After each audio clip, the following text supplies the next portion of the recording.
We went to be our guest in April 2025, and we're going to tell you all about the good, the bad, and the ugly. Be Our Guest opened in Fantasyland in the Magic Kingdom in 2012 and has gone through a few different incarnations in trying to find its way. These days, it's presented as a fine dining sit-down experience with a price tag to match. As of April 2025, the cost was $72 per person for adults. The restaurant's biggest strength is the experience. Disney, always head and shoulders above other parks in terms of theming and production quality, has really outdone itself at Be Our Guest. We think it may be one of the best themed areas anywhere on Disney property in the US. They used forced perspective on the outside to make guests feel like they're approaching the Beast's castle from a distance. There's a tranquil bridge with water features that can provide a fantastic oasis of quiet in the midst of a busy park day. The massive front doors are built to look like a castle entrance carved into a mountain rock face, and the edifice includes beautiful mythical creatures that appear to be carved out of stone.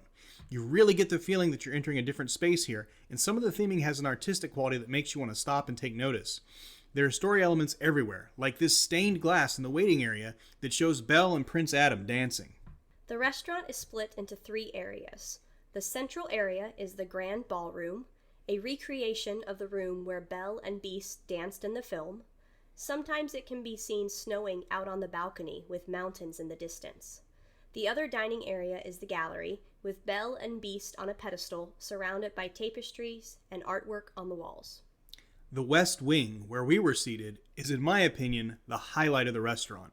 This room is themed after the forbidden wing of Beast's castle, where he hides the rose in which he tore apart after he was cursed.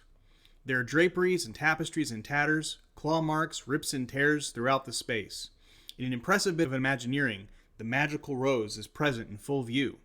This really creates a sense of Disney magic, and like some of the effects in the Haunted Mansion, it can really inspire a sense of wonder. If you're lucky, you may also get a visit from the Beast himself. He didn't seem to be too bothered to find 100 or so people crowded into the Forbidden Wing. He sashayed around the space, waving and greeting guests. We were told to stay seated for his visit, which probably makes sense. I don't think it's ever a good idea to surprise someone named the Beast. Now for the rough part. We've been to Be Our Guest several times, and the price of entries never justified the quality of the food we've received. The French onion soup was good, but the main course? Well, it was frankly subpar. I ordered the filet, and the inside of this cut of meat was very mushy in its consistency, and the flavor just wasn't there. I really wish I could say this was a one-off, but the food quality's been similar each time we've gone. Disney's normally among the best as far as food goes, so I really don't know what's going on here. So, with all of that in mind, who is Be Our Guest for? Is there anyone that wants to eat at an expensive restaurant with less than ideal food? Why did we go here a third time when it's so expensive? For our most recent visit, we had an 8-year-old guest with us. We knew that the theming in this place and the Enchanted Rose would create some lifetime memories for her. On that day, it was worth it. They also had a cool dessert for the kids that allowed them to paint a white chocolate model of the character Chip, the teacup from the movie, using food-safe paints. If you want to see some of the best theming on Disney property and you're willing to pay for it, especially if you want to create a magical moment for a little one, Be Our Guest might be for you. It might also be worth it for adults who are really into theming or Beauty and the Beast.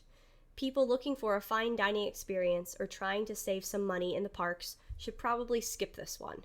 We're open to changing our opinion if something changes with the food. Have you been to Be Our Guest, or is there another Disney restaurant you have questions about? Share your concerns and questions down below. Please don't forget to like and subscribe, and thanks for watching.